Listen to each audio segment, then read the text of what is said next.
ఈరోజు మనం విద్యా దృక్పథాలలో భాగంగా విద్య చరిత్ర గురించి తెలుసుకుందాం. విద్యా చరిత్రను తెలుసుకునే ముందు విద్య యొక్క నిర్వచనాల గురించి మనం నేర్చుకుందాం.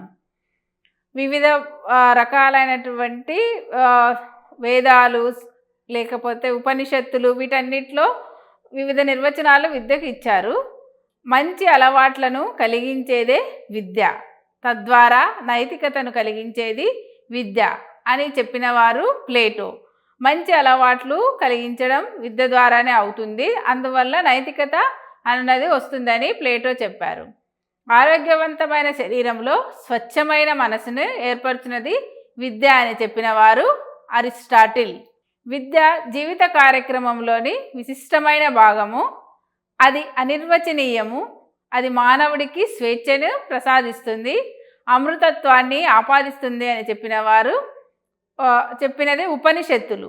ఉపనిషత్తుల్లో విద్య గురించి ఏమని చెప్పారంటే, విద్య జీవిత కార్యక్రమంలో అన్నది ప్రధానమైనటువంటి భాగాన్ని ఆక్రమిస్తుంది, అది అనిర్వచనీయం, అది మానవుడికి స్వేచ్ఛను ఇస్తుంది, అమృతత్వాన్ని ఆపాదిస్తుంది అని ఉపనిషత్తులు విద్య గురించి చెప్పాయన్నమాట. ప్రకృతి విశ్వంలోని ఇతర శక్తుల మధ్య సామరస్యాన్ని పెంచేది విద్య అని చెప్పిన వారు హెచ్ హార్న్. అంటే ప్రకృతి విశ్వం ఈ రెండిట్లో ఉన్నటువంటి ఇతర శక్తుల మీద సామరస్యాన్ని పెంచేదే విద్య అని చెప్పారు. తర్కం, కళ, సాహిత్యం, విజ్ఞానాలలో ఉపస్థితమై ఉన్న వ్యవస్థే విద్య అని ఈ నిర్వచనాన్ని చెప్పింది మనకు వైట్ హెడ్. తర్కం, కళ, సాహిత్యం, విజ్ఞానాలలో ఉన్నటువంటి వ్యవస్థ అన్నమాట విద్య. మానవుడు సాధించగల పరిపూర్ణత వికాసాలే విద్య అని ఇమ్మాన్యుయల్ కాంట్ చెప్పారు. విద్య జీవిత విధానం. విద్య అనేది జీవిత విధానం, అది అనుభవాలను, భావాలను పునఃక్రమంలో రూపొందించే ప్రక్రియ అని చెప్పిన వారు జాన్ డ్యూయి.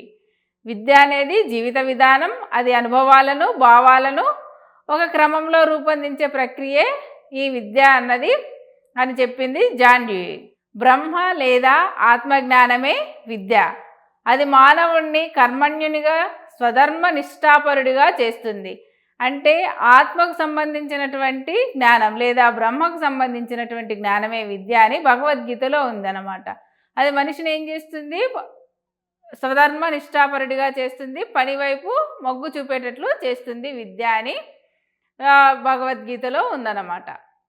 దుఃఖ నివృత్తికి ఆచరణాత్మకాలైన నైతిక లక్షణాలను కల్పించడానికి తోడ్పడే జ్ఞానమే విద్య. మనకులో ఉన్నటువంటి దుఃఖాన్ని నివారించడానికి, అదేవిధంగా నైతిక లక్షణాలను కల్పించడానికి తోడ్పడే జ్ఞానం విద్య అని బౌద్ధ సిద్ధాంతం చెప్పింది. వ్యక్తిలోని అంతర్గతమైన ఉన్న పరిపూర్ణతను ప్రకటించేదే విద్య. లోపల మన మనసులో ఉన్నటువంటి అంతర్గతంగా ఉన్నటువంటి శక్తుల ద్వారా పరిపూర్ణతని సంపాదించేదే విద్య అని చెప్పింది స్వామి వివేకానంద. వ్యక్తికి చెందిన శారీరక, మానసిక, ఆత్మల పరమోత్క తృష్ణతను ప్రకటించేదే విద్య అని చెప్పింది గాంధీ మహాత్ముడు. మనిషికి చెందినటువంటి శారీరక, మానసిక అన్నిటికీ సంబంధించి తర్వాత పరమాత్మ తత్వాన్ని ప్రకటించేదే విద్య అని చెప్పింది గాంధీ మహాత్ముడు. భారతీయ సమాజంలో మన విద్యా చరిత్రను చూసేటప్పటికీ సాంప్రదాయకంగా ఆధ్యాత్మిక విలువలకు చాలా ప్రాధాన్యత ఇచ్చారు. భారతదేశంలో మనం ఆధ్యాత్మికతకు చాలా ప్రాముఖ్యతను ఇచ్చాము. భారతీయ విద్యా విధానం చాలా ప్రాధాన్యత కలిగి ఉంది. భారతీయ విద్యా విధానం చరిత్రలో ప్రముఖమైన స్థానాన్ని కలిగి ఉంది. కాబట్టి విద్యతో సంబంధం గల ప్రతి వ్యక్తి ఈ చరిత్ర గురించి తప్పకుండా తెలుసుకోవాలి. ఈ విద్య ఎలా అభివృద్ధి చెందింది మన భారతీయులలో, భారతీయులను రకరకాల వాళ్ళు పరిపాలించారు. ఈ విద్యా విధానం ఎంతవరకు మనకు ఉపయోగపడింది, ఎంత అభివృద్ధి చెందింది, ఆ చరిత్ర అంతా ఇప్పుడు మనం తెలుసుకుందాం. భారతీయ విద్యా విధానానికి చెందిన చరిత్రను పూర్తిగా తెలుసుకోవాలంటే, సమగ్రంగా అర్థం చేసుకోవాలంటే దీన్ని 4 భాగాలుగా విభజించారు ఒకటి ప్రాచీన యుగము, రెండవది మధ్యయుగము, మూడవది ఆధునిక యుగము, నాలుగవది స్వాతంత్రానంతర విద్యా విధానం అన్నమాట. ప్రాచీన యుగం గురించి మనం తెలుసుకుందాం. ప్రాచీన యుగంలో విద్య ఎలా ఉందో తెలుసుకుందాం. ప్రాచీన కాలంలో విద్య అనగా చరిత్ర తెలియని రోజులు, అంటే మనకు ఒక చరిత్ర ఏమీ లేని రోజు నుంచి 12వ శతాబ్దం వరకు జరిగినటువంటి విద్యాభివృద్ధిని ప్రాచీన కాలంలో విద్యగా విభజించామన్నమాట. ప్రాచీన కాలంలో విద్య కాలం చాలా ఎక్కువగా ఉంది. ఈ కాలం చాలా పెద్దదిగా ఉంది కాబట్టి దీని 4 భాగాలుగా విభజించారు. చరిత్ర తెలియని రోజుల నుంచి క్రీస్తు పూర్వం 1000 వరకు వేదకాలంగాను, క్రీస్తు పూర్వం 1000 నుంచి క్రీస్తు శకం 500 వరకు పురాణ కాలంగాను చెప్పవచ్చు. వేదకాలం ఉపనిషత్తుల కాలాన్ని కలిపి వేదకాలంగాను, పురాణాల కాలాన్ని వేద కాలాంతరంగాను విభజించారు. వేదాలు ఉపనిషత్తులు ఈ రెండు కలిస్తేనే వేదకాలం. పురాణాల కాలాన్ని వేద కాలాంతరంగాను విభజించడం జరిగింది. వేద అనే పదం శబ్దమూలమేంటి? విద్. విద్ అంటే తెలుసుకోవాలి. తెలుసుకోవాలి దేని గురించి తెలుసుకోవాలి? జ్ఞానం గురించి. విద్ నుండి వేద అనే పదం ఉద్భవించింది. దీని అర్థం జ్ఞానం. విద్ అంటే తెలుసుకోవడం. సో వేదాలు అంటే తెలుసుకోవడం, జ్ఞానాన్ని తెలుసుకోవడం అన్నమాట. వేదాలు అంటే విభిన్న రకాలైనటువంటి జ్ఞానం. వేద విద్య యొక్క లక్షణం ఇక్కడ సమగ్రత. సమగ్రంగా అన్నిటి గురించి వేదాల్లో బోధించడం జరిగింది, వేదాల్లో రాయడం జరిగింది. దీన్నే బోధించడం జరిగింది ప్రాచీన కాలంలో. వేదాల్లో ఉన్నటువంటి సమగ్రమైన అన్ని అంశాలని బోధించి అదే విజ్ఞానాన్ని అందించారు ప్రాచీన కాలంలో.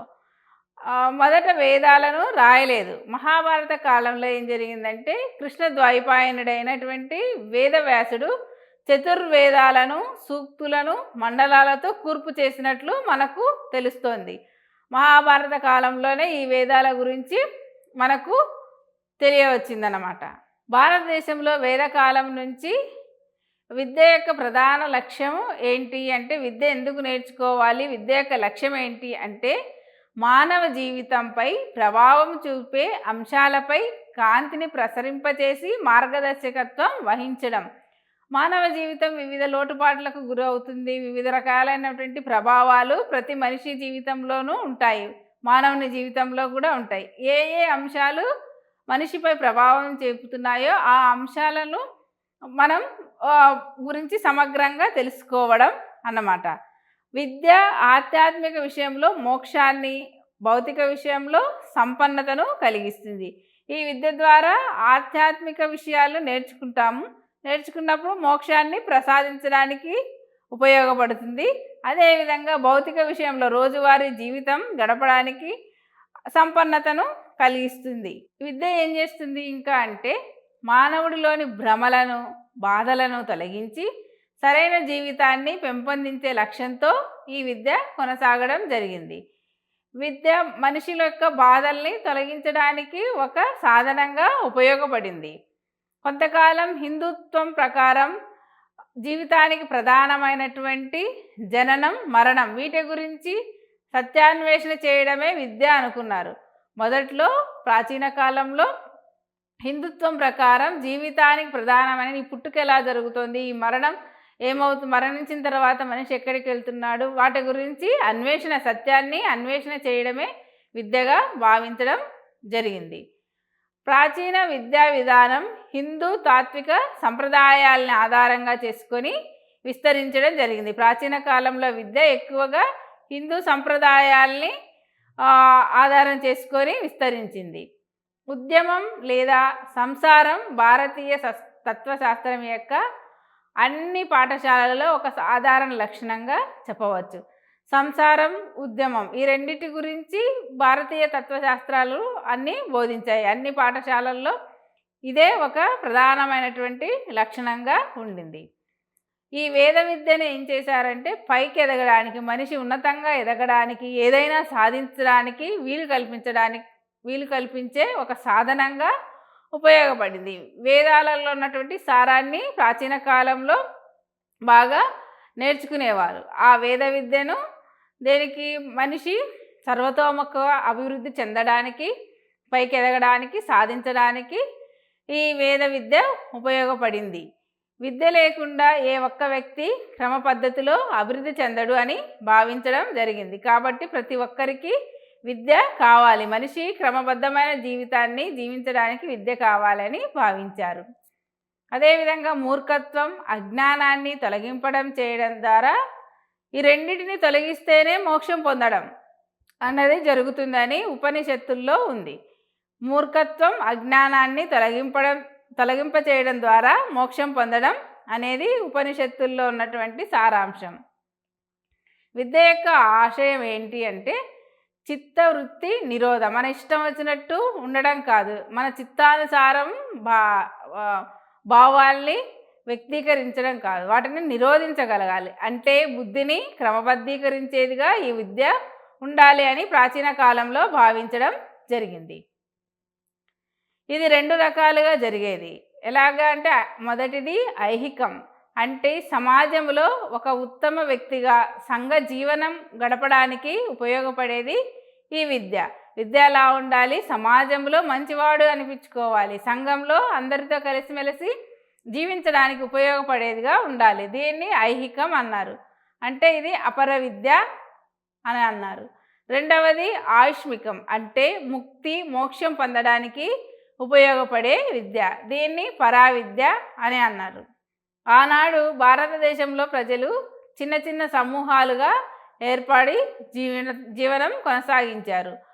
అంటే ఒక్కొక్క పరిస్థితుల్లో, ఒక్కొక్క సమాజంలో, సంఘంలో కొన్ని సమూహాలుగా ఏర్పడి ప్రజలు జీవించడం ప్రారంభించారు. ఆ సమూహాలే క్రమంగా కులాలుగా ఏర్పడ్డాయి. ప్రధానంగా బ్రాహ్మణ, క్షత్రియ, వైశ్య, శూద్రులు అనేవాళ్ళు ఉండేవాళ్ళు అన్నమాట. ఈ 4 వర్ణాలు ఉండేవి.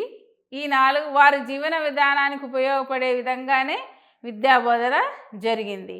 ప్రాచీన కాలంలో ఈ బ్రాహ్మణ, క్షత్రియ, వైశ్య, శూద్రులు ఈ 4 వర్ణాలకు అనుసరించే విద్యా విధానం ఉండేది. విద్యాబోధన జరిగింది. బ్రాహ్మణులకు యజ్ఞయాగాది క్రియలు, కర్మజ్ఞానం, బ్రహ్మజ్ఞానం బోధించేవాళ్ళు. యజ్ఞం ఎలా చేయాలి, యాగం ఎలా చేయాలి, ఈ కర్మజ్ఞానం ఏంటి, దేవుడికి సంబంధించిన బ్రహ్మజ్ఞానం ఏంటి అన్న దాని గురించి బ్రాహ్మణులకు బోధించేవాళ్ళు. అదేవిధంగా క్షత్రియులకు ఏం చేసేవాళ్ళు? రాజనీతి, శస్త్రాలు, అస్త్రాలు ప్రయోగం, యుద్ధ విద్యలు ఆరితేరడం, ధర్మ పరిరక్షణ, ధర్మాన్ని రక్షించడం ఎలాగా, దేశాన్ని రక్షించడం ఎలాగా అన్న వాటి గురించి బోధించేవాళ్ళు. వాటితో పాటు ధర్మశాస్త్రాన్ని బోధించడం జరిగింది. క్షత్రియులకు వాళ్ళు యుద్ధాలు చేసేవాళ్ళు కాబట్టి, దేశాన్ని పరిపాలించే వాళ్ళు కాబట్టి ఇవి బోధించడం జరిగింది. ధర్మరక్షణ, దేశరక్షణ, ధర్మశాస్త్రం బోధించారు క్షత్రియులకి. వైశ్యులకి వాణిజ్యం, గణితం, భూగోళం, వ్యవసాయం బోధించేవాళ్ళు. వీళ్ళు వర్తక వాణిజ్యాలు చేసేవాళ్ళు కాబట్టి వైశ్యులు వీళ్లకు వాణిజ్యం, గణితం, భూగోళం, వ్యవసాయం బోధించారు. శూద్రులకు విద్య అక్కర్లేదని భావించి విద్యను వీళ్లకు అసలు బోధించలేదు. శూద్రులు విద్య నేర్చుకోనలేదు. ఆనాటి విద్యా విధానం ప్రాచీన కాలంలో అభివృద్ధితో ముడిపడి ఉండింది. అభివృద్ధి అంటే వ్యక్తిగతంగా అభివృద్ధి చెందాలి మనిషి, అదేవిధంగా సామాజికంగా కూడా అభివృద్ధి చెందాలి, సమాజం అభివృద్ధి చెందాలి. ఈ అభివృద్ధి కూడా ఎలాగుండాలి అంటే శాస్త్రీయ దృక్పథం ఉండాలి, తార్కిక దృక్పథం కూడా ఉండాలి. ఈ 2 కూడా విద్యతోనే సాధించగలం అని ప్రాచీన కాలంలో భావించడం జరిగింది. ఆనాటి విద్య వర్తమాన కాలంతో పాటు రాబోయే జీవిత కాలానికి కూడా ఉపయోగపడేదిగా ఉండాలని భావించారు.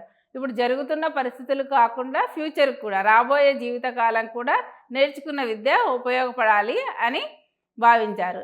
ఇంకా సమగ్రంగా చెప్పాలంటే రోజువారీ తన జీవితంలో వ్యక్తి అనేటటువంటి వాడు తన జీవితంలో ఎదురయ్యే సమస్యలను పరిష్కరించుకునే విధంగా ఈ విద్య ఉండాలి.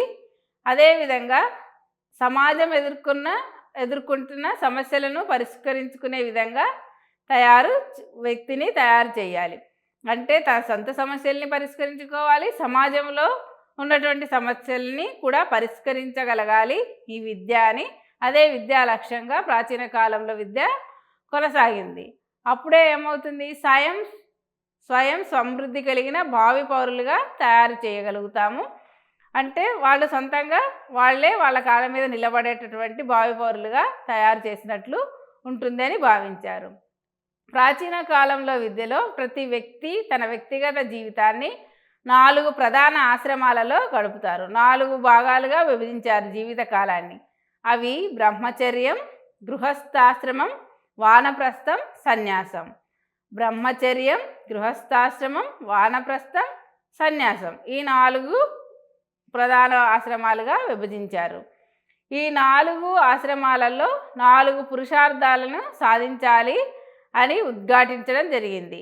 4 పురుషార్థాలంటే ధర్మం, అర్థం, కామం, మోక్షం. ఈ 4 పురుషార్థాలు ఏంటివి? ధర్మం, అర్థం, కామం, మోక్షం.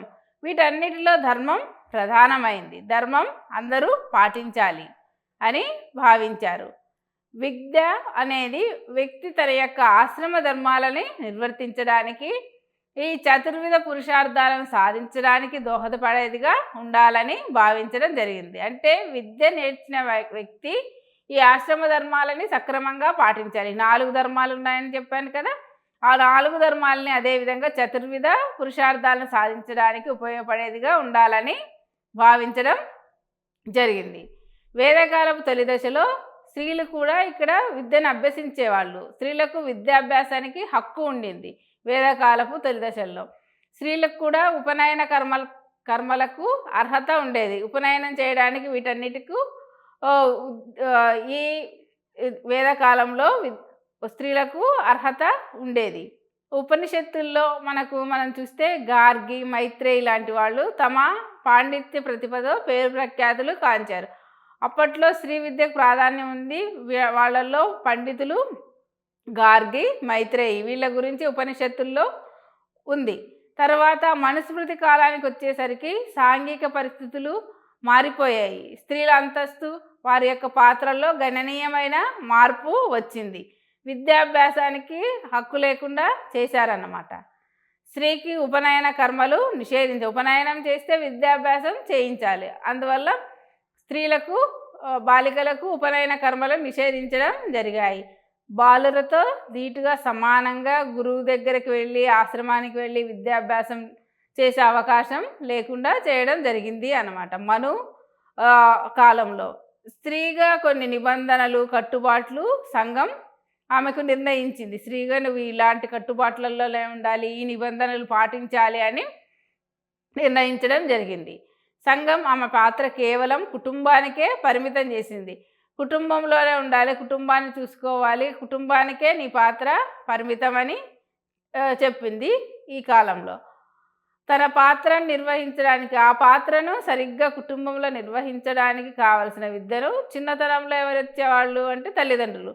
అంటే ఒక గురువు దగ్గరికి వెళ్ళి విద్యాభ్యాసం చేసే హక్కును స్త్రీ కోల్పోయింది. వివాహానంతరం ఏం చేశారు? భర్త విద్యను అందించేవాడు. అంటే తల్లిదండ్రుల నుండి, భర్త నుంచి మాత్రమే విద్యను నేర్చుకున్నారు. ఇంతవరకు మనం విద్య ఎలా ఉండిందో నేర్చుకున్నాం. తర్వాత ఇప్పుడు గురుకులాల్లో విద్య ఎలా కొనసాగిందో తెలుసుకుందాం.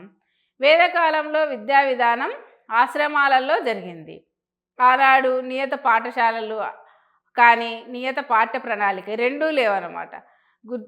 విద్యార్థి గురువు దగ్గరే ఉంటూ ఆచరణాత్మక విద్యను గడించేవాడు. అంటే ఒక స్థిరమైన పాఠశాల, ఒక పాఠ్య ప్రణాళిక ఇన్ని నేర్చుకుంటే విద్యార్థి నిష్ణాతుడు అవుతాడు. అలా చెప్పగలిగేటటువంటి పాఠ్య ప్రణాళికలు ఇదే పాఠశాలలో చదువుకోవాలి, ఇక్కడ చదువుకోవాలి అనేటటువంటివి ఏమీ లేవు. గురువు దగ్గరే శిష్యుడు ఉంటూ విద్యను గడించేవాడు. గురువు విద్యార్థికి ఆదర్శమూర్తి, బ్రహ్మానంద స్వరూపుడు, దేవుడితో సమానం. అతడే ఆదర్శమూర్తి అన్నమాట. గురుకులాల్లో శిష్యుడు ఏం చేశారు? బ్రహ్మచర్యాన్ని పాటించాలి. గృహస్థాశ్రమం లేదు, బ్రహ్మచారిగా ఉంటూ పవిత్ర జీవనం కొనసాగించేవాడు. అదేవిధంగా విద్యార్థుల తల్లిదండ్రులు గురువులపై సంపూర్ణ విశ్వాసం, నమ్మకం కలిగి తమ పిల్లల్ని ఆశ్రమాలకి పంపించేవాళ్ళు. ఇది గురుకుల విద్యగా ప్రఖ్యాతి గాంచింది. అంటే విద్యార్థి గురువు దగ్గరే ఉండేవాడు. గురువు దగ్గరే ఉండి తన యొక్క విద్యాభ్యాసాన్ని పూర్తి చేసేవాడు. ఇక్కడ గురుకులాలలో ఏ అధికారులు జోక్యం చేసుకునేవాళ్ళు కాదు. ఎటువంటి అధికారులు కానీ అజమాయిషి కానీ ఉండేది కాదు. అంటే పాఠ్య ప్రణాళిక స్థిరమైన పాఠశాలలు లేకపోయినప్పటికీ గురుకులంలో ఒక విధమైనటువంటి విద్యా విధానాన్ని అవలంబించారు. దాన్ని ఇప్పుడు మనం అంశాల వారీగా తెలుసుకుందాం. గృహవాసులకు దూరంగా ఏకాంతంగా విశాల ప్రదేశంలో నివాసం ఏర్పరచుకున్న గురువుగారి గృహమే పాఠశాల. అంటే వీళ్ళు సంఘానికి దూరంగా నివసించేవాళ్ళు. ఏకాంత ప్రదేశంలో విశాలమైనటువంటి ప్రదేశంలో గురువు తన ఆశ్రమాన్ని ఏర్పరచుకునేవాడు, తన నివాసాన్ని ఏర్పరచుకునేవాడు. అదే ఆ గురువు గారి గృహమే పాఠశాల గురుకుల విద్యలో. ఇది క్రమంగా శిష్యులతో ఆశ్రమంగా మార్పు చెందింది. శిష్యులు గురువు గారితోనే నివాసం చేసి గురువు గారి దగ్గరే ఉండి విద్యాభ్యాసాన్ని గడించేవారు. గురువు ఆధ్యాత్మిక భావాలతో సంపూర్ణ విజ్ఞానం కలవాడై శిష్యులను తన పిల్లలుగా సొంత పిల్లలుగా చూసుకునేవాడు.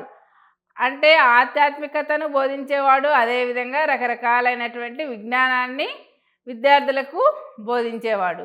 గురువు శిష్యరికానికి అంగీకరించడానికి ముందు ఏం చేసేవాళ్ళంటే తల్లిదండ్రులు ఉపనయనం అనే కార్యక్రమాన్ని నిర్వహించేవాళ్ళు. ఈ గురుకుల విద్యలో ఉపనయనం జరిగిన తర్వాతనే విద్య ఆరంభం చేసేవాళ్ళు. అంటే గురువు విద్యార్థిని శిష్యుడిగా అంగీకరించడానికి ఒక కార్యక్రమం జరిగేది. ఆ కార్యక్రమం పేరేంటంటే ఉపనయనం. దీన్ని తల్లిదండ్రులే నిర్వహించేవాళ్ళు. ఉపనయనం జరిగిన వారిని అంతేవాసి లేదా గురువుల వాసిగా పిలిచేవాళ్ళు. అంటే అంతేవాసి లేదా గురువు అంటే ఈ గురువుకి చెందుతాడు ఈ శిష్యుడు అని భావించేవాళ్ళు. అందుకని గురువుల వాసిగా పిలిచేవాళ్ళు. వీరు అత్యంత క్రమశిక్షణ, కఠిన జీవన విధానం, సత్ప్రవర్తన పాటించవలసి ఉండేది. గురువు చెప్పినట్లే వినాలి. చాలా కఠినమైన క్రమశిక్షణ, కఠినమైన జీవన విధానం ఉండేది. సత్ప్రవర్తన కలిగి ఉండాలి గురువు దగ్గర. ఇంకా వారసత్వ కారకాలపై కూడా చాలా నమ్మకం ఉండేది ఆ రోజుల్లో. గురుకుల విద్యలో ఈ వారసత్వంగా ఏమేమి లక్షణాలు వీళ్ళకు ఉండేవి, ఎటువంటి లక్షణాలు విద్యార్థికి వస్తాయి, ఈ వారసత్వ లక్షణాలు ప్రత్యేకంగా విచారణ చేసిన తర్వాతనే గురువు విద్యను బోధించేవాడు. అంటే వారసత్వంగా వీళ్ళు బ్రాహ్మణుల, క్షత్రియుల ఎటువంటి విద్య వీళ్ళకు వస్తుంది, ఎటువంటి విద్య నేర్పాలి అన్నది గురువు అవన్నీ తెలుసుకున్న తర్వాతనే విద్యను అందించడం జరిగేది. అదేవిధంగా శిష్యుని ప్రవర్తనలో కానీ నేర్చుకునే సామర్థ్యంలో కానీ లోపాన్ని గనక గురువు కనిపెడితే గ్రహిస్తే వదిలేసేవాడు. అంటే శిష్యుడిగా చేసుకునేవాళ్ళు కాదన్నమాట. శిష్యుడు ప్రవర్తనలో అంటే ప్రవర్తనా లోపాలు, సమస్యలు ఏమైనా ఉంటే, అదేవిధంగా మేధస్సులో నేర్చుకునే సామర్థ్యంలో ఏదైనా లోపం ఉంటే నిదానంగా నేర్చుకోవడం, అలా వెనుకబాటుతనము ఏమైనా ఉంటే ఆ గురువు విద్యార్థినిగా చేర్చుకునేవాడు కాదు, శిష్యునిగా చేసుకునేవాడు కాదు. అంటే ఈ ఉపనయనం అనే కార్యక్రమం అప్పుడు ఇవన్నీ గమనించి ఈ వారసత్వ కారకాలను కూడా అవన్నీ విచారణ చేసి ఆ లక్షణాలన్నిటినీ తెలుసుకున్న తర్వాతే గురువు శిష్యుడిగా చేసుకునేవాడు. దీన్ని ప్రవేశ పరీక్షలాగా భావించవచ్చు. ఉపనయనం అనే కార్యక్రమాన్ని ప్రవేశ పరీక్షలాగా భావించవచ్చు. గురుకులాల్లో విద్యార్థి ఏం చేసేవాడు అంటే జీవితంలో, సమాజంలో ప్రతి కార్యక్రమంలో హిందూ శాస్త్రానికి సంబంధించిన బ్రహ్మచర్యత్వానికి ప్రాధాన్యం ఇవ్వడం ద్వారా సాంస్కృతిక విలువలను పెంపొందించడం జరిగింది. ఈ గురుకులాల్లో ఏం చేశారు, ఆ విద్యార్థి యొక్క జీవితంలో, సమాజంలో ప్రతి కార్యక్రమంలో ఈ హిందూ ధర్మశాస్త్రానికి సంబంధించినటువంటి బ్రహ్మచర్యత్వానికి ప్రాధాన్యం ఇస్తూ సాంస్కృతిక విలువలను పెంపొందించడం జరిగింది ఈ గురుకులాల్లో బోధించినప్పుడు అని సిఎస్ ప్రభు తెలిపారు. బ్రహ్మచర్యం ఎందుకు అంటే సత్శీల నిర్మాణం కోసం. సత్శీలం అంటే మంచి నడవడిక, ఇంద్రియ నిగ్రహణ కోసం, ఇంద్రియాలని నిగ్రహించుకోగలగాలి. అదేవిధంగా జ్ఞాన సముపార్జనకు కొలబద్దగా ఈ బ్రహ్మచర్యాన్ని భావించేవాళ్ళు. కొలబద్ద అంటే కొలిచే సాధనంగా ఎంత ఇంద్రియ నిగ్రహం కలిగి ఉన్నాడు, ఎంత జ్ఞానాన్ని సముపార్జించాడు, ఎంత మంచి నడవడిక ఉందో తెలుసుకోవాలంటే ఈ బ్రహ్మచర్యంలో భాగంగా ఇవన్నీ ఉండేవి. బ్రహ్మచర్యమే కొలబద్దగా ఉండింది. అయితే వయసు పెరిగిన వారికి విద్యను అందించడం మంచి ఫలితాలను అని భావించి చిన్నతనంలోనే విద్యను ప్రారంభించేవాళ్ళు. ఈ గురువులు చాలా చిన్నతనంలోనే విద్యార్థుల్ని శిష్యులుగా చేసుకొని తల్లిదండ్రులకు దూరంగా ఉంటూ ఆశ్రమాల్లో విద్యార్థి జీవించవలసి వచ్చేది. 5 సంవత్సరాల వయసులో ఓం నమ శివాయతో విద్యారంభం చేసేవాళ్ళనమాట. 5 సంవత్సరాలప్పుడే ఈ పిల్లవాడు తల్లిదండ్రుల్ని వదిలివేసి గురువుతో వెళ్ళి గురువుతోనే జీవనం కొనసాగించేవాడు. దినచర్య ఓం సహనవతు అనే శాంతి పాఠంతో ప్రారంభం చేసేవాళ్ళు. ఈ గురుకులాలలో ఓం సహనవతు అనే శాంతి పాఠంతో ప్రారంభం అయ్యేది దినచర్య ప్రతిరోజు. గురుకులాల్లో ఇంకొక ముఖ్యమైనటువంటి విధానం అమల్లో ఉండేది. ఏంటిదంటే ఇక్కడ ప్రతిభ గల విద్యార్థిని వేరే వాళ్ళు అనమాట. ప్రతిభ గల విద్యార్థులు వీళ్ళు ఏం చేశారు, గురువు యొక్క పర్యవేక్షణలో బోధనా క్రమంలో పాల్గొనేవాళ్ళు. అంటే వీళ్ళు కొంత నేర్చుకుని ప్రతిభ కనపరిచినట్లయితే వీళ్ళు తమ తోటి విద్యార్థులకు బోధన కొనసాగించవచ్చు. అంటే ప్రతిభ గల విద్యార్థులు గురువులుగా మారేవాళ్ళు మిగిలిన విద్యార్థులకు. ఈ విద్యా విధానం బాగా నచ్చి ఈ ప్రస్తుతం ఉన్నటువంటి చెన్నపట్నం అంటే చెన్నైలో పనిచేసిన బైల్ అనే విద్యావేత్త ఈ పద్ధతిని మన దేశంలో చూసి ఇదే పద్ధతిని ఇంగ్లాండ్లో కూడా అనుసరించాడు.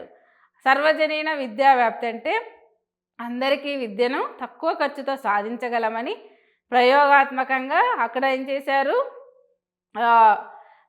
తీసుకెళ్ళి ఇంగ్లాండ్లో దీన్ని ప్రయోగాత్మకంగా ప్రవేశపెట్టి దానివల్ల మంచి ఫలితాలు సాధించాడనమాట. సాధించినందుకు దీన్ని బెల్ సిస్టమ్గా పేర్కొన్నారు. మన గురుకుల విద్య చాలా బాగుంది అని దాన్ని ఇంగ్లాండ్లో కూడా చేయడం జరిగింది. అంటే ప్రతిభ గల విద్యార్థులు మిగిలిన విద్యార్థులకి బోధించడం అన్నది చాలా మంచి పద్ధతి. ప్రయోగాత్మకంగా దీన్ని సాధించారన్నమాట.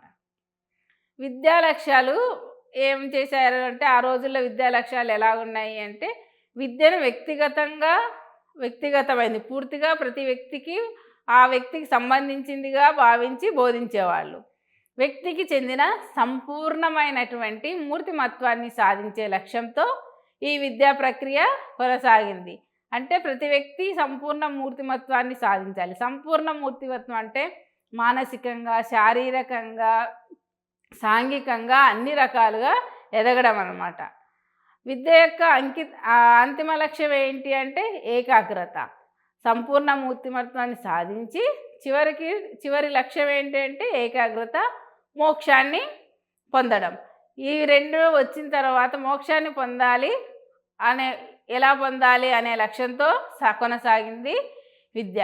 తర్వాత సామాజికంగా మత విలువలు, పౌర విధులకు సంబంధించిన విద్యను కూడా నేర్పించడం జరిగింది. అంటే ఈ విద్యా లక్ష్యాలు గురుకులాల్లో ఎలా ఉన్నాయంటే పూర్తిగా వ్యక్తిగతమైనది. వ్యక్తి సంపూర్ణ మూర్తిమత్వాన్ని సాధించాలి, అదేవిధంగా ఏకాగ్రత సాధించాలి, సామాజిక విలువలు, మత విలువలు, పౌర విధులకు సంబంధించిన విద్యను కూడా నేర్పించారు. చివరకు విద్య యొక్క అంతిమ లక్ష్యం ఏంటి అంటే మోక్షాన్ని పొందడం. వ్యక్తిలో 2 రకాల ప్రపంచాలు ఉంటాయని అప్పట్లో భావించారు. అందులో మొదటిది భౌతిక ప్రపంచం. భౌతిక ప్రపంచం అంటే తన శరీరం. రెండవది ఆధ్యాత్మిక ప్రపంచం అంటే ఆత్మ. ఈ రెండిటిలోనూ ఏకాగ్రతతో పట్టు సాధించే విధంగా విద్యా కార్యక్రమం ఉండేది. అంటే భౌతిక ప్రపంచం తన శరీరంపై పట్టు ఉండాలి, అదేవిధంగా ఆధ్యాత్మిక ప్రపంచం అంటే ఆత్మపై కూడా ఏకాగ్రత ఉండాలి. ఏం సాధించేవాడు అంటే ఈ రెండింటిని తన అధీనంలో ఉంచుకోగలిగేవాడు విద్యార్థి. ఆ విధంగా విద్యా కార్యక్రమం ఉండేది. ప్రజ్ఞ అనేది ఆలోచన శక్తిని పెంపొందిస్తుంది.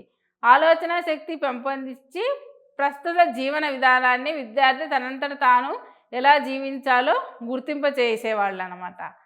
ప్రజ్ఞ ఆలోచనను పెంపొందించి ఏ విధంగా జీవితం గడపాలో గుర్తింప చేయడం జరిగింది. అదేవిధంగా గృహస్థాశ్రమం, వానప్రస్థం ఈ రెండిట్లోని నియమాలు, అదేవిధంగా బ్రహ్మచర్యంలో ప్రయోగాత్మకంగా పరీక్షించడం విద్యా లక్ష్యాలుగా ఉండేవి. బ్రహ్మచర్యంలో ఏం చేసేవాళ్ళు, తన ఇంద్రియ నిగ్రహణ, మేధాశక్తి పెంపొందించుకోవడం ఇలాంటివి విద్యా లక్ష్యాలుగా ఉండేవన్నమాట.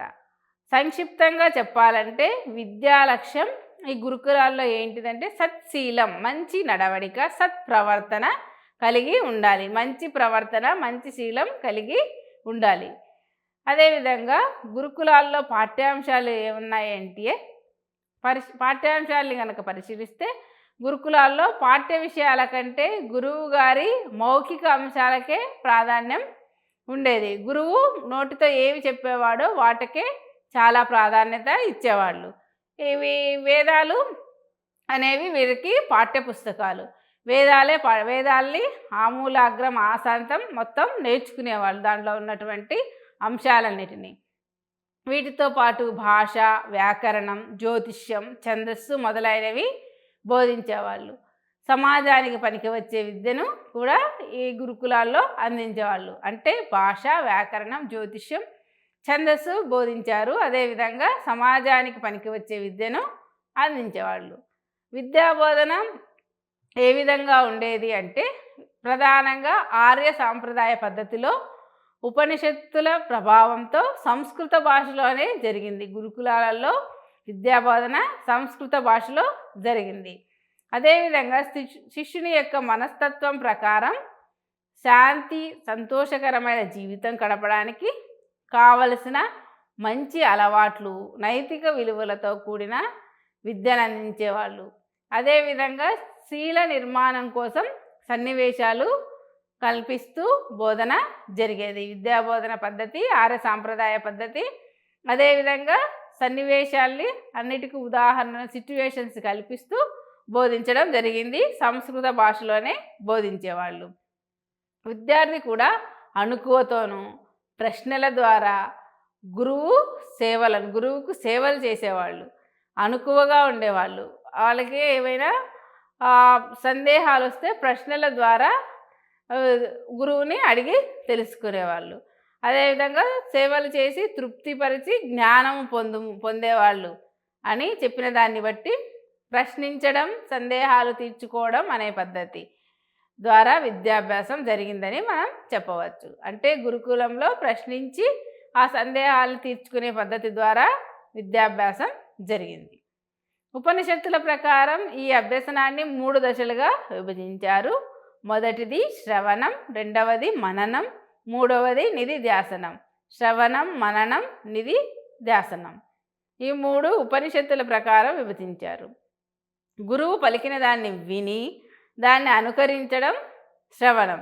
గురువు ఎలాగైతే చెప్పాడో, ఏ విధంగా పలికాడో ఆ సంస్కృత భాషలో కానీ వేదాల్లోని సారాన్ని కానీ ఏ విధంగా పలికాడో దాన్ని వీళ్ళు కూడా విని అనుకరించడం శ్రవణం అంటారు. దీని ప్రకారం గురువుగారు ఏం చేస్తారు? మౌఖికంగా బోధిస్తారు. నోటితో చెప్పేవాళ్ళు. ఆ రోజుల్లో పాఠ్యపుస్తకాలు లేవు కదా. దాన్ని ఏం చేయాలి? శిష్యులు తిరిగి చెప్తూ వేయడం, పదే పదే చెప్పిన దాన్ని శిష్యులు చెప్పడం అన్నమాట. దీన్నే వంత చెప్పడం అని కూడా అంటారు. అదేవిధంగా గురువు బోధించిన విషయాలపై గోష్ఠి జరపడమే మననం. గోష్ఠి అంటే చర్చ కార్యక్రమాన్ని ఈ శిష్యులందరూ కూర్చొని చర్చించుకునేవాళ్ళు. చర్చా కార్యక్రమాన్ని నిర్వహించుకునేవాళ్ళు. ఈ క్రమంలో బోధన అర్థవంతంగా ఉండేది, అర్థాదులతో కూడినదై ఉండేది. ఇక్కడ శిష్యులు విన్న పాఠ్యాంశాన్ని ఏకాంతంగా నెమరు వేస్తూ మళ్ళీ మళ్ళీ గుర్తు తెచ్చుకునేవాళ్ళు. వచ్చిన సందేహాల్ని ఈ గోష్ఠి అంటే చర్చ జరగడం ద్వారా, చర్చా పద్ధతి ద్వారా నివృత్తి చేసుకోవడం జరిగేది. వారికి వచ్చిన సందేహాలన్నిటినీ నివృత్తి చేసుకోవడానికి గురుకులాల్లో చర్చా పద్ధతిని పాటించారని మనం తెలుసుకుంటున్నాం. అంటే బోధన అర్థవంతంగా ఉండాలి. విద్యార్థి పదే పదే విన్న పాఠ్యాంశాన్ని ఏకాంతంగా మననం చేసుకునేవాడు. అదేవిధంగా వచ్చిన సందేహాలను తీర్చుకోవడానికి చర్చా పద్ధతిని ఉపయోగించేవాళ్ళు. ఈ పద్ధతి ఏం చేసేది అంటే శిష్యుని మేధస్సుని పెంచేది.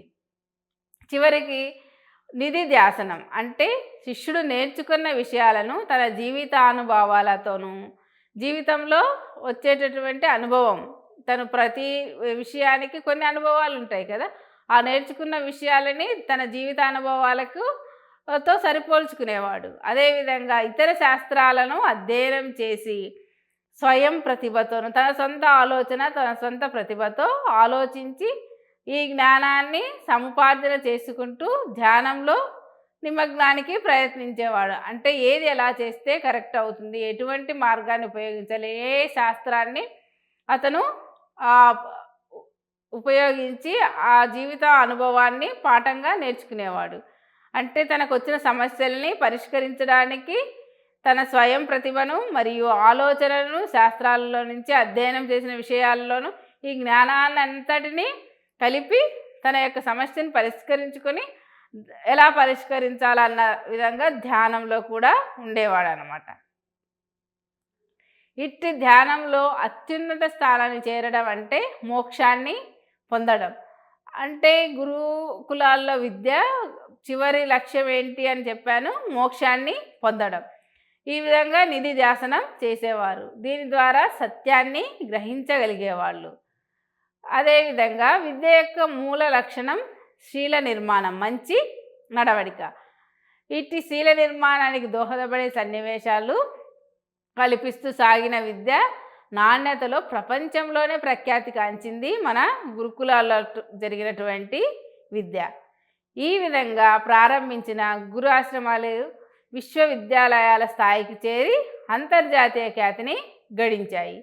అందులో వారణాసి, తక్షశిలలు పేర్కొనదగినవి. ఈ రెండు కూడా ఈ గురు ఆశ్రమాలు చాలా పేరు ప్రఖ్యాతులు గాంచాయన్నమాట. అంటే గురుకుల విద్యలో ఈరోజు మనం నేర్చుకున్నటువంటి అంశాలు ఏమున్నాయి అంటే, విద్యార్థి తాను జీవించడానికి సరిపడినటువంటి విద్యను నేర్చుకునేవాడు. ఆ విద్యలో తాను రకరకాలైనటువంటి జ్ఞానాన్ని సంపాదించేవాడు, మంచి అలవాట్లను పెంపొందించుకునేవాడు. విద్య అనేది జీవిత కార్యక్రమంలో ఒక ముఖ్యమైన భాగంగా ఉండేది. అది మనిషికి స్వేచ్ఛను కలిగించేది. అంటే ప్రకృతిలోని ఇతర శక్తుల మధ్య సామరస్యాన్ని పెంపొందించుకునేవాడు. అనేక రకాలైనటువంటి తర్కం, జ్ఞానం, సాహిత్యాలలో ఇతను విద్యను అభ్యసించేవాడు. అంటే మానవుడు పరిపూర్ణతను, సమగ్రతను పెంపొందించాడు. ఈ వికాసాన్ని విద్య ద్వారానే సాధించేవాడు. విద్యను అందించేటప్పుడు 4 వర్ణాలు, చాతుర్వర్ణాలు ఉన్నాయి. బ్రాహ్మణులకు యజ్ఞయాగాది క్రియలు, కర్మజ్ఞానం, బ్రహ్మజ్ఞానాన్ని వాటిని మాత్రమే బోధిస్తే బ్రాహ్మణులదే పైచేయిగా ఉండేదన్నమాట. బ్రాహ్మణులు వీటిని నిర్వహించేవాళ్ళు, వేరే వాళ్ళకి ఇటువంటి విద్యను అందించడం జరిగేది కాదు. యజ్ఞం, యాగం ఏది చేయాలన్నా బ్రాహ్మణులే చేసేవాళ్ళు. ఇప్పటికీ పూజాది కార్యక్రమాలు అవన్నీ బ్రహ్మజ్ఞానం బ్రాహ్మణులే నిష్ణాతులు, వాళ్ళే నేర్చుకున్నారు. వేదాల్లో ఉన్నటువంటి సారమంతటిని కూడా బ్రాహ్మణులే చాలా బాగా నేర్చుకున్నారు. వాళ్ళ ఆధిపత్యం కొనసాగింది ఈ గురుకులాల్లో కూడా. క్షత్రియులకు ఏం చేసేవాళ్ళు, ఓన్లీ యుద్ధ విద్యలు మాత్రమే నేర్పించేవాళ్ళు. రాజనీతి, శస్త్రాల ప్రయోగం, ధర్మరక్షణ, దేశరక్షణ. అంటే పరిపాలకులు క్షత్రియులే, రాజులు వీళ్ళు దేశాన్ని రక్షించేవాళ్ళు. అందుకని ధర్మరక్షణ, దేశరక్షణ, ధర్మశాస్త్రాన్ని బోధించడం జరిగింది గురుకులాలలో. వైశ్యులకు ఏం చేశారు, వాణిజ్యం, గణితం, భూగోళం, వ్యవసాయం బోధించి శూద్రులకు విద్య అక్కరలేదని భావించారు. అంటే ఈ 4 వర్ణాలే ఉన్నాయి గురుకుల సమయంలో. గురుకులాల్లో మన విద్యా చరిత్రను చూసినట్లయితే 4 వర్ణాలు మాత్రమే ఉండేవి. ఈ 4 వర్ణాలలో వాళ్ళకు తగ్గ విద్యనే నేర్పించేవాళ్ళు. అందరికీ అన్ని విద్యల్ని నేర్పించడం జరగలేదు. అంటే బ్రాహ్మణులు వాళ్ళ వర్ణాన్ని అనుసరించి వాళ్ళు ఒక రకమైన విద్యను, క్షత్రియులు ఒక రకమైన విద్యను, వైశ్యులు ఒక రకమైన విద్యను అభ్యసించారు గురుకులాల్లో. అందుకే ఏం చెప్పాము, వీళ్ళు వాళ్ళ యొక్క పూర్వీకులు ఏం చదివారో, వాళ్ళు ఎందులో నిష్ణాతులు అయ్యారో దానికి చాలా వరకు ప్రాధాన్యత ఇచ్చారు. వాళ్ళ పూర్వీకులు అంత ముందు తరాల వాళ్ళు ఏం నేర్చుకున్నారో దాని గురించి తర్వాత తరంలో వాళ్ళకి బోధించేవాళ్ళు. శూద్రులకు విద్య అక్కరలేదని భావించడం జరిగింది. అంటే అభివృద్ధి చెందాలి అంటే వ్యక్తిగత అభివృద్ధి చెందాలి, మానవుడు సమాజంలో కూడా అభివృద్ధి చెందాలి. ఈ రెండిటి అభివృద్ధి చెందడం ఎప్పుడు అవుతుంది అంటే, ఎప్పుడైతే శాస్త్రీయ దృక్పథం కలిగి ఉంటామో, తార్కిక దృక్పథం కలిగి ఉంటామో అప్పుడు మాత్రమే ఈ అభివృద్ధిని సాధించడం జరుగుతుందని భావించారు. వ్యక్తి ఏం చేయాలి అంటే, తన యొక్క సమస్యల్ని పరిష్కరించుకోగలగాలి ఈ విద్య ద్వారా. అదేవిధంగా సమాజంలో ఉన్నటువంటి వివిధ రకాలైనటువంటి సమస్యల్ని కూడా పరిష్కరించగలగాలి. అంటే వ్యక్తి ఈ తన జీవిత కాలాన్ని 4 ప్రధాన ఆశ్రమాల్లో గడపడం జరుగుతుంది అని చెప్పాను కదా. అవి బ్రహ్మచర్యం. బ్రహ్మచర్యం అంటే వివాహం చేసుకోరు. 5 ఏళ్ల వయసులోనే ఉపనయనం అనే కార్యక్రమం ద్వారా తల్లిదండ్రులు ఏం చేసేవాళ్ళు అంటే గురువు దగ్గరికి పంపించేవాళ్ళు. గురువు దగ్గర వీళ్ళు ఉండి విద్యను నేర్చుకునేవాళ్ళు. అంటే తల్లిదండ్రులని అందరినీ వదిలేసి సమాజానికి దూరంగా ఎక్కడో గురువు దగ్గర ఆశ్రమంలో విద్యను నేర్చుకునేవాళ్ళు. విద్యను నేర్చుకోవడం జరిగింది. ఇక్కడ బ్రహ్మచర్యం పాటిస్తూ వీళ్ళకి జీవనాధారం ఏంటంటే భిక్షాటన చేసేవాళ్ళు. అంటే ఇంటింటికి వెళ్ళి భిక్షను తెచ్చుకొని దాన్ని గురుపత్ని వండితే తిని అక్కడే ఉండి అక్కడే భోజనం చేసి తమ యొక్క నివాసం ఏంటి అంటే గురువుగారి యొక్క ఇల్లు, గురువుగారి ఆశ్రమం, అక్కడే ఉండేవాళ్ళు అన్నమాట. కఠినమైన నియమాలు ఉండేవి. ఈ బ్రహ్మచర్యం పాటించేటప్పుడు కఠోరమైనటువంటి కఠిన నియమ నిబంధనలకు లోబడి ఉండాలి. గురువే పరబ్రహ్మం, గురువే అన్నిటికీ గురువే. గురువు దగ్గర నుంచి విజ్ఞానాన్ని పొందడంతో పాటు ప్రతి ఒక్క విషయానికి కూడా ఈ బ్రహ్మచర్యంలో ఉన్నప్పుడు గురువే ఏదైనా సమస్య వస్తే వాటిని పరిష్కరించగలిగేవాడు. ఆ గురువు బ్రహ్మచర్యంలో ఉన్న విద్యార్థుల్ని తన సొంత పిల్లలుగా భావించేవాడు. వాళ్ళని తన పిల్లలుగా భావించి చాలా మంచిగా చూసుకునేవాళ్ళు అన్నమాట. అదేవిధంగా తల్లిదండ్రులు కూడా గురువుని ఒక ఉన్నతమైన వాడిగా భావించేవాళ్ళు. అతను సంపూర్ణ విజ్ఞానాన్ని కలిగి ఉంటాడు, ఆ జ్ఞానం విద్యార్థులకు వస్తుందని భావించి అక్కడే వదిలివేసేవాళ్ళు. ఈ బ్రహ్మచర్యం గురువు దగ్గర ఉన్నప్పుడు విద్యార్థి ఏదైతే గురువు చెప్పాడో దాన్నే వేదంలా భావించేవాడు. ప్రతి ఒక్కటి వల్లె వేయడం ద్వారా, వినడం ద్వారా నేర్చుకునేవాడు. ఆ రోజుల్లో పాఠ్యపుస్తకాలు, పాఠ్య ప్రణాళికలు లేవు కదా. కాబట్టి వాటిని శ్రవణం, మననం, నిధిధ్యాసనం ద్వారానే నేర్చుకునేవాడు. గురువు కూడా అలాగే నేర్పించేవాడు. విద్యార్థులు వాళ్ళల్లో వాళ్ళు చర్చ జరపడం ద్వారా నేర్చుకునేవాళ్ళు. ఈ బ్రహ్మచర్యం 12 ఏళ్ళు కొనసాగేది. ఐదవ సంవత్సరంలో గురువు దగ్గర గురువు ఆశ్రమంలోకి వెళ్ళాలంటే 12 ఏళ్ళు విద్యాభ్యాసం గడించేవాళ్ళు. ఆ తర్వాత వీళ్ళకు ఎటువంటి జ్ఞానం వచ్చిందో, విద్యార్థికి ఎటువంటి వాటిల్లో నిష్ణాతులు అయ్యాడో ఒక పరీక్ష లాంటిది జరిగేది. పరీక్ష అంటే విద్యార్థి ఏమేమి నేర్చుకున్నాడో, ఏ ఏ అంశాల్లో నిష్ణాతులు అయ్యాడో గురువు ఎప్పటికప్పుడు పరిశీలించేవాడు. అదేవిధంగా చివరకు అయిపోయేటప్పుడు ఒక కార్యక్రమాన్ని నిర్వహించేవారు, కాన్వకేషన్ లాంటిది. కాన్వకేషన్ నిర్వహించిన తర్వాత ఈ బ్రహ్మచర్యాన్ని వదిలివేసి సమాజంలో జీవించడానికి వెళ్ళేవాడు. అంటే గృహస్థాశ్రమాన్ని స్వీకరించేవాడు. గృహస్థాశ్రమం అంటే తన జీవనానికి కావలసినటువంటి ఒక వృత్తిని ఎంచుకోవాడు. ఆ వృత్తిని ఎంచుకున్న తర్వాత క్రమేపీ అతను వివాహం చేసుకొని గృహస్థాశ్రమాన్ని పాటించేవాడు. అంటే బ్రహ్మచర్యంలో ఉన్నప్పుడు సమాజానికి దూరంగా అతను తన యొక్క గురువు దగ్గరే ఉండి అన్ని విద్యల్లో ఆరితేరేవాళ్ళు. అంటే ఈ చాతుర్వర్ణాల వాళ్ళు వారి వారి వర్ణాన్ని అనుసరించి ఈ బ్రహ్మచర్యాన్ని పాటిస్తూ గురువు గారి దగ్గర ఉండేవాళ్ళు. గురువు చెప్పినది నేర్చుకునేవాళ్ళు. ఆ తర్వాత 12 ఏళ్ళ తర్వాత గృహస్థాశ్రమంలోకి ప్రవేశించేవాళ్ళు. ఈ గృహస్థాశ్రమంలో గృహానికి సంబంధించిన విధులు, పిల్లల్ని పోషించడం, గృహంలో ఉన్నటువంటి వాళ్ళని పోషించడం, సమాజంలో బ్రతకడం, వీటన్నిటికీ కావాలి ధనం. అంటే ఒక వృత్తిని తీసుకొని తన జీవనోపాధిని గడించేవాడు అన్నమాట. జీవనోపాధిని సంపాదించి గృహస్థాశ్రమాన్ని పాటించేవాడు. ఆ తర్వాత వానప్రస్థం, లాస్ట్కి చివరికి సన్యాసం. ఇవన్నీ విధులు నిర్వహించిన తర్వాత సన్యాసం పుచ్చుకొని అడవుల్లో ఉండేవాళ్ళు. సన్యాసం అంటే ఇంక వేరే ఐహిక బంధాలకు చాలా దూరంగా ఉండేవాళ్ళు. ఈ అన్ని ఆశలు, కోరికలు అన్నీ అయిపోయిన తర్వాత ఈ సన్యాస జీవితాన్ని ప్రారంభించాడు. అంటే ప్రతి వ్యక్తి తన వ్యక్తిగత జీవిత కాలాన్ని 4 ప్రధాన ఆశ్రమాలలో గడిపేవాడు. బ్రహ్మచర్యం, గృహస్థాశ్రమం, వానప్రస్థం, సన్యాసం. ఈ 4టిలో అతను ఎటువంటి నియమాలు పాటించాలి, ఏమి పాటించాలి, ఎలా ఉండాలి అనేవి నేర్చుకునేవాడు. ఈ 4 ఆశ్రమాల్లో 4 పురుషార్థాలు అని చెప్పాను కదా, ధర్మం, అర్థం, కామం, మోక్షం. ఈ 4 పురుషార్థాలు సాధించాలి. ధర్మంగా ఉండాలి, అర్థవంతమైన జీవితాన్ని జీవించాలి, మోక్షాన్ని పొందాలి. అంటే వీటిని కామం, వీటన్నిటి కోరికల్ని జయించాలి. ఇటువంటి వాటన్నిటిలో ప్రధానమైనది ధర్మం. ధర్మంతో కూడినటువంటి జీవనం సాగించాలి అని. అదేవిధంగా ఈ ప్రాచీన కాలంలో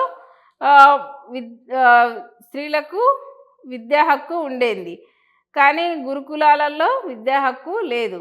ఈ ఉపనయన కర్మలు వేదకాలం తొలి దశలో స్త్రీలకు అర్హత ఉండింది, కానీ గురుకులాలకు వచ్చేటప్పటికి ఈ ఉపనయన కర్మలకు అర్హత లేకుండా పోయింది. స్త్రీలకు విద్యాభ్యాసానికి హక్కు లేకుండా పోయింది గురుకుల వ్యవస్థలో. ప్రాచీన కాలంలో అయితే వీరికి హక్కు ఉండింది. తర్వాత స్త్రీకి కొన్ని కట్టుబాట్లు, ఇవన్నీ మనుధర్మశాస్త్రం నుంచి వచ్చాయి. స్త్రీకి కొన్ని నిబంధనలు ఏర్పాటు చేయడం జరిగింది. ఆ నిబంధనలతో కట్టుబాట్లతో ఉండడం జరిగింది. సంఘానికే పరిమితం చేసింది. సంఘంలో ఆమె పాత్ర మరీ కుటుంబానికే పరిమితమైంది. అందువల్ల బాలులతో సమానంగా వీళ్ళు ఆశ్రమాలకు వెళ్ళి విద్యాభ్యాసం చేయకుండా ఇంట్లోనే ఉండిపోయేవాళ్ళు. ఆ విద్యను కూడా తల్లిదండ్రుల ద్వారా మరియు భర్త ద్వారా వీళ్ళ ద్వారానే నేర్చుకోవడం జరిగింది. అంటే ఈ బాధ్యతను నిర్వహించడానికి విద్య కొంత మాత్రమే నేర్చుకున్నారు. తమ యొక్క బాధ్యత నిర్వహించేంత వరకే ఈ విద్య ఉండింది. తర్వాత గురుకులాలలో విద్య ఆశ్రమ పాఠశాలల్లో జరిగింది, ఆశ్రమాల్లో జరిగింది. గురువు దగ్గరే ఉండేవాళ్ళు. తర్వాత గురుకుల విద్యా విధానంలో ఒక పద్ధతిలో జరిగేది. ఇక్కడ ఏ అధికారులు కానీ, పాఠ్య ప్రణాళిక కానీ, పరీక్షలు కానీ, లేకపోతే ఒక నిర్దిష్టమైన విధి విధానం ఇప్పటిలాగా బెల్ అండ్ బిల్ సిస్టమ్ లాగా అలాంటివి ఏవీ లేవు గురుకుల విద్యా విధానంలో.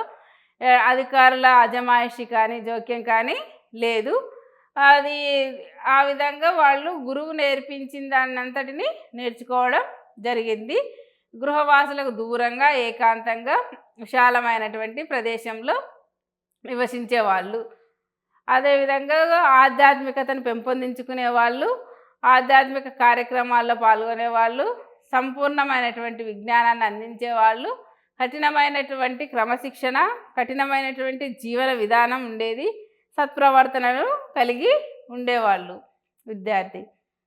తర్వాత విద్యార్థి యొక్క సామర్థ్యాలలో వీటిలలో లోపాలు ఉన్నాయేమో పరిశీలించి మరి గురువు తీసుకునేవాడు, శిష్యుడిగా అంగీకరించేవాళ్ళు. ఎవరిని పడితే వాడిని శిష్యులుగా అంగీకరించడం జరిగేది కాదు.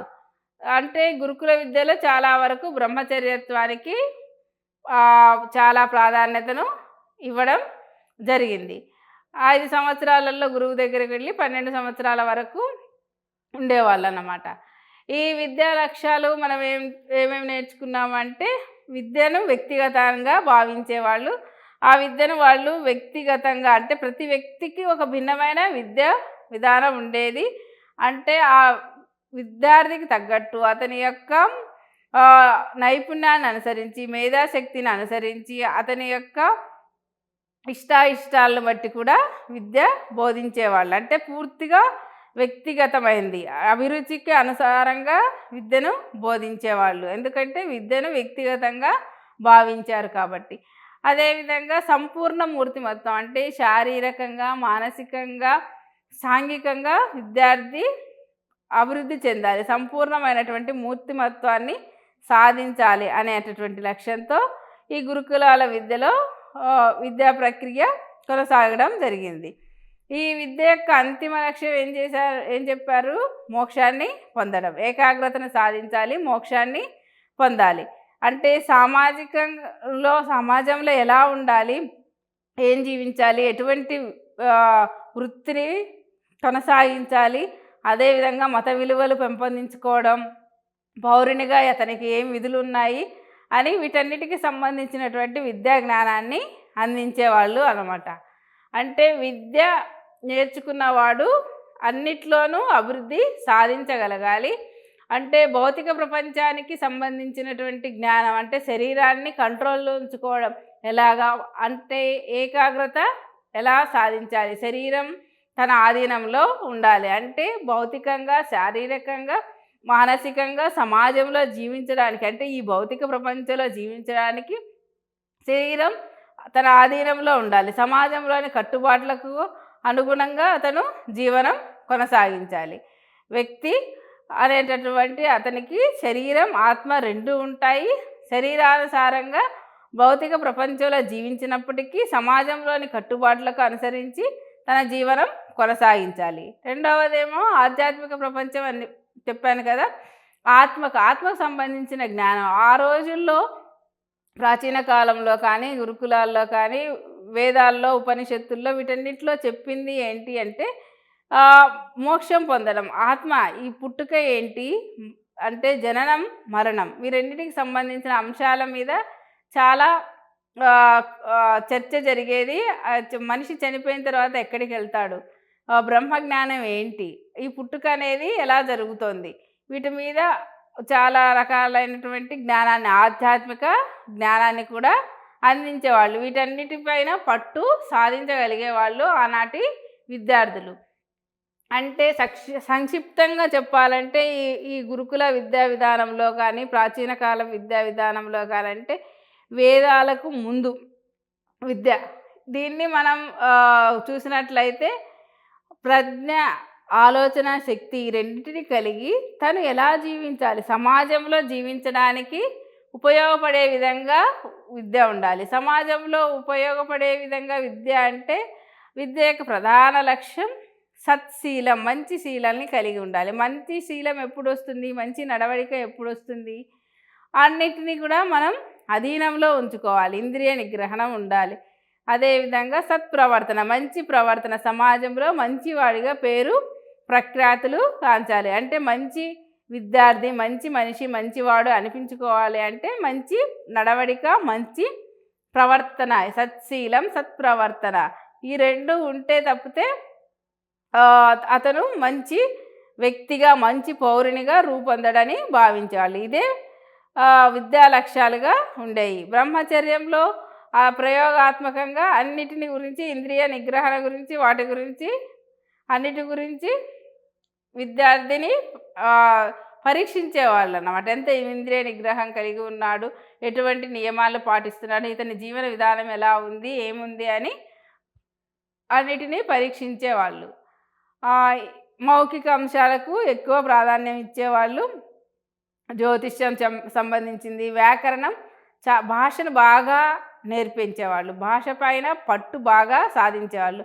మౌఖికంగానే విద్యార్థికి వల్లె వేయడం ద్వారా బోధన జరిగేది. విద్యార్థి గురువు చెప్పిన విషయాల్ని అన్నిటినీ వల్లె వేసేవాళ్ళు. మౌఖికంగానే నోటితోనే చెప్పేవాళ్ళు. పుస్తకాలు ఏమీ లేవు, కానీ విద్యార్థి ఇవన్నీ విని తర్వాత ఏకాగ్రతతో విని వాటిని మననం చేసుకోవాలి. అంటే చెప్పిన వాటిని ఏవేవి అంశాలు బోధించారు, ఎటువంటి అంశాలు బోధించారు, శాస్త్ర విజ్ఞానం బోధించారా అనేటటువంటి అన్నిటినీ క్షుణ్ణంగా విద్యార్థి మననం చేసుకునేవాడు. తన మనసులో ఏకాంతంగా ఉన్నప్పుడు విద్యార్థి వాటన్నిటినీ గ్రహించిన వాటన్నిటిని గుర్తుకు తెచ్చుకునేటంని మననం అంటారు. ఆ మననం చేసిన తర్వాత నిధిధ్యాసనం, వాటిని సమాజంలో ఎప్పుడు ఉపయోగించాలి, ఎలా ఉపయోగించాలి, ఎటువంటి పరిస్థితుల్లో ఏం ఉపయోగించాలి, ఏ శాస్త్ర జ్ఞానాన్ని ఉపయోగించాలి, ఈ సమస్యను ఎలా పరిష్కరించాలి అనేటటువంటి అంశాలను